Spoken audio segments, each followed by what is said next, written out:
ख़बर शामिल कंदा हलूं। सकरन मां गिदड़ जी 100 ॾींहं जी ज़िंदगी खां शींहं जी हिक ॾींहं जी ज़िंदगी बहितर आहे। जंहिं ज़िंदगी अता कई आहे उन जी हिफ़ाज़त बि हू पाण कंदो, जेको पाक परवरदिगार जल शानो दुनिया ख़लकींदड़ आहे। जंहिं मौत खे ख़ुदि मुहाफ़िज़ बनायो आहे, ज़िंदगी जो उन करे मुड़ुस थी जियो ऐं मर्दानगी ॾेखारे भाड़ियुनि ते हावी थियो।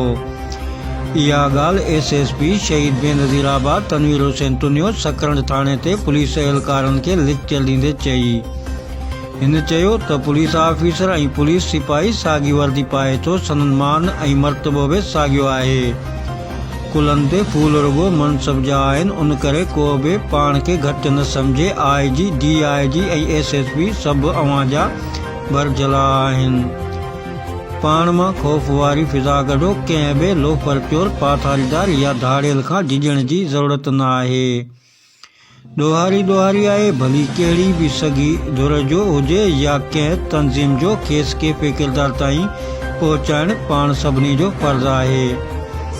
टुनियो साहिब लेक्चर में उहो बि चयो त उन ॻाल्हि खां बि इनकार न आहे त आम सिपाही ऑफिसर जी भेट में वधीक कमु करे थो।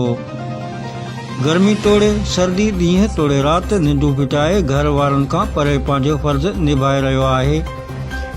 एतिरी कोशिश जे बावजूदि पुलिस ते 2 इल्ज़ाम आहिनि, जंहिंजो असांखे ॾुख बि थिए थो, पर पाण खे उहे इल्ज़ाम लाहिणा पवंदा। हिकु त पुलिस में कारियूं रिझूं बि शामिल आहिनि, ॿियो त कंहिं बि ॾोह जो पुलिस खे अॻुवाट इतला हूंदो आहे। उन करे असीं उन्हनि ॿिन्ही इल्ज़ामनि जी मज़म्मत कयूं था। लेक्चर में तालुके सकरन जी मुख़्तलिफ़ थाणनि जा जवान शामिल हुआ, जॾहिं त SHO Asghar Ali Awan, city in charge Qurban Ali लाखो ऐं वॾो मुंशी आरफ खोसो पिणु मौजूदु हुआ। हमदर्द न्यूज़ में फ़िलहालु एतिरो। ॾिसंदा रहो हमदर्द न्यूज़।